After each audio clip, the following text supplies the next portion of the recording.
Very very welcome to all साथियों। Exam fighter number 1 पे आप सभी का हार्दिक स्वागत है। साथियों, गुड न्यूज खुशखबरी आप सभी इसलिए 11, 12 एंड 13 जेपीएससी नोटिफिकेशन के रिगार्डिंग बात करेंगे।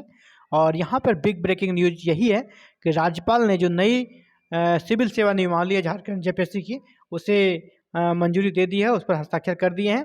तो अब सबसे बड़ा सवाल कि नोटिफिकेशन कब आएगा, कितनी सीटें रहेगी, पीटी एग्जाम कब होगा, और नई नियमावली में जो 3 महत्वपूर्ण चेंजेज हुए उनके बारे में बात करेंगे। चलिए स्टार्ट करते हैं। सबसे पहले नियमावली में क्या चेंजेज हुए इनके बारे में बात कर लेते हैं। राज्यपाल ने दी सिविल सेवा परीक्षा संशोधित नियमावली को स्वीकृति। संशोधित नियमावली स्वीकृत हो गई है। राज्यपाल सीपी राधाकृष्णन ने झारखंड संयुक्त सिविल सेवा परीक्षा संशोधित नियमावली को स्वीकृति प्रदान कर दी है। इसके साथ ही कार्मिक प्रशासनिक विभाग ने अधिसूचना भी जारी कर दी है। तो अब अधिसूचना जारी करने के बाद क्या क्या चेंजेज हुए इनके बारे में बात करेंगे साथियों। 3 महत्वपूर्ण चेंजेज हुए। पहला, अब आपको जो होता था ना कि बैक ईयर देकर एज में एडवांटेज सरकार देती थी, अब वो नहीं। अब आपका विज्ञापन वर्ष में ही 1 अगस्त आपका कट ऑफ डेट रहेगा। विज्ञापन जिस वर्ष आएगा उसी वर्ष का 1 अगस्त को एज का कट ऑफ डेट रहेगा और आपका न्यूनतम 21 वर्ष और अधिकतम 35 वर्ष गिना जाएगा जनरल के लिए। हालांकि आरक्षित वर्ग के लिए जो ओबीसी के लिए 3 साल और आपका एसटी एससी के लिए एज में जो रिलैक्सेशन मिलता है वो मिलता ही रहेगा, लेकिन ओवरऑल आप समझ जाइए कि आपका 1 अगस्त आपका कट ऑफ डेट रहेगा एज के लिए। ये पहला महत्वपूर्ण चेंजेज है। दूसरा जो बहुत ही विवादित रहा था चेंजेज, वो है मुख्य परीक्षा में जनरल जो आपका पेपर था, पेपर 1 लैंग्वेज पेपर, उसमें क्या होता था कि जनरल पेपर में आपका हिंदी और अंग्रेजी, जनरल पेपर में हिंदी और अंग्रेजी का मार्क्स आपका जोड़ कर रिजल्ट दिया गया था 7 to 10 जेपीएससी में। 7 to 10 जेपीएससी में क्या, 7 to 10 जनरल जो पेपर 1 था, हिंदी और इंग्लिश के मार्क्स को जोड़कर जितना आप लाए थे उसके आधार पर मेरिट बनाया गया था। लेकिन अब क्या कर दिया है कि पेपर 1 लैंग्वेज पेपर को सिर्फ क्वालिफाइंग कर दिया गया है, यानी इसमें सिर्फ आपको क्वालिफाई करना होगा। इंग्लिश और हिंदी वाले पेपर 1 में क्वालिफाइंग होना होगा, इसके अंक मेरिट में नहीं जुड़ेंगे। ये पूरी तरह क्लियर हो गया। हालांकि पिछली वैकेंसी में ऐसा था, इसीलिए इस मामला हाईकोर्ट पहुंचा, विरोध भी हुआ और हाईकोर्ट ने रिजल्ट को भी निरस्त किया। लेकिन फिर से वो मामला ठंडा पड़ गया और अभी वो लोग जॉब तो कर ही रहे हैं, अब बड़े बड़े पदों पर बैठे हुए हैं।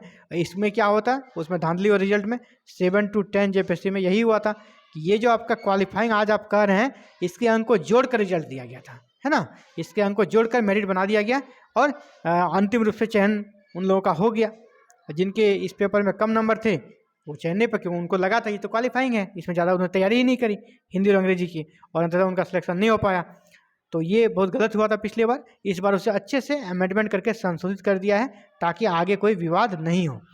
तो चलिए दूसरा संशोधन देख लिए। तीसरा है, अगर आपने आरक्षण का लाभ लिया है किसी भी स्तर पे, चाहे पीटी हो, मेंस हो, तो फिर आपको अपने आरक्षित कोटा में ही रहना होगा, आप जनरल कोटा में नहीं जा सकेंगे।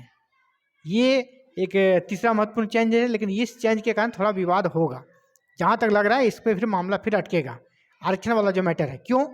क्योंकि हम लोग जनरली क्या देखते हैं, सबसे ज़्यादा कटअप किसका जाता है, जनरल का।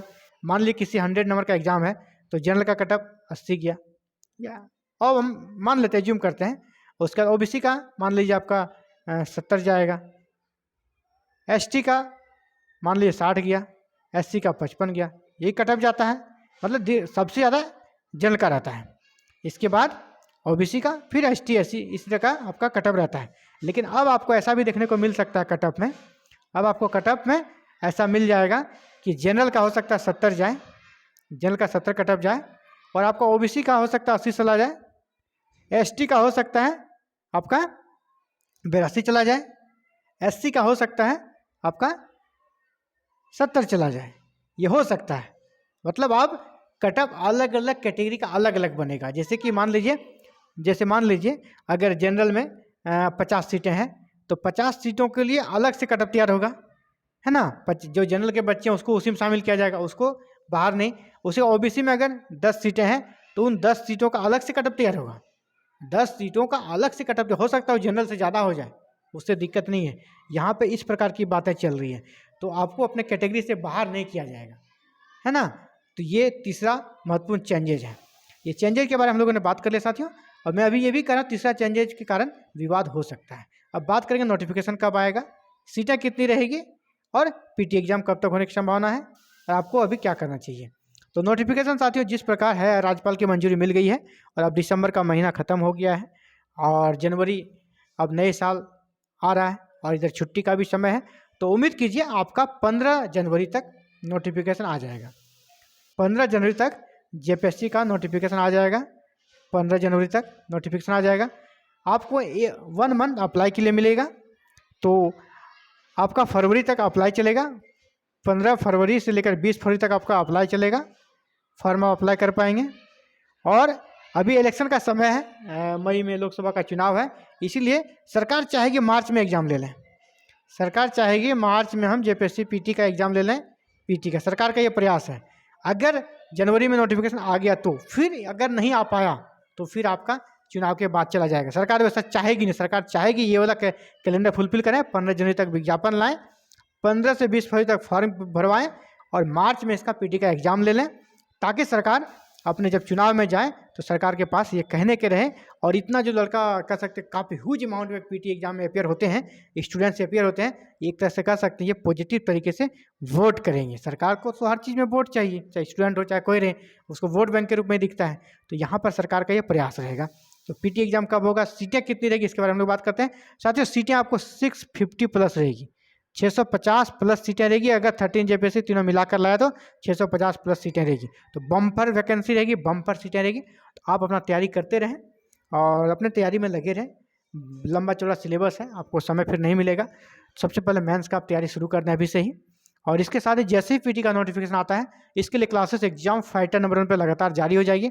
11, 12 एंड 13 जेपीएससी का नोटिफिकेशन आते ही पीटी एग्जाम के लिए यहाँ पे क्लासेस चालू हो जाएगी। और सिर्फ क्लासेस ही नहीं होगी बल्कि आपको प्रैक्टिस सेट भी सॉल्व कराया जाएगा टिल एग्जाम तक। तो आप चाहते हैं, बिल्कुल आप अगर सीरियस हैं जेपीएससी के लिए, तो हमारे साथ जुड़कर तैयारी भी कर सकते हो, वो भी 0 फी में। आपसे कोई फीस कोई पेमेंट नहीं लगेगा, 0 फी में आप जेपीएससी पीटी सिर्फ तैयारी नहीं, आपको पास करने की गारंटी देता हूँ।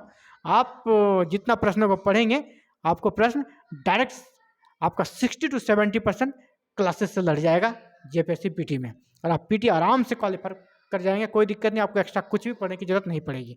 तो जेपीएससी पीटी के लिए अगर आप क्लासेस ज्वाइन करना चाहते हैं तो अभी से चैनल को सब्सक्राइब करके रखें, ताकि क्लासेस शुरू होते ही आपको नोटिफिकेशन मिले और आप क्लासेस फर्स्ट डे से कर सकें। Thank you very very much for watching this video और connecting with exam fighter number 1। Have a nice day to all.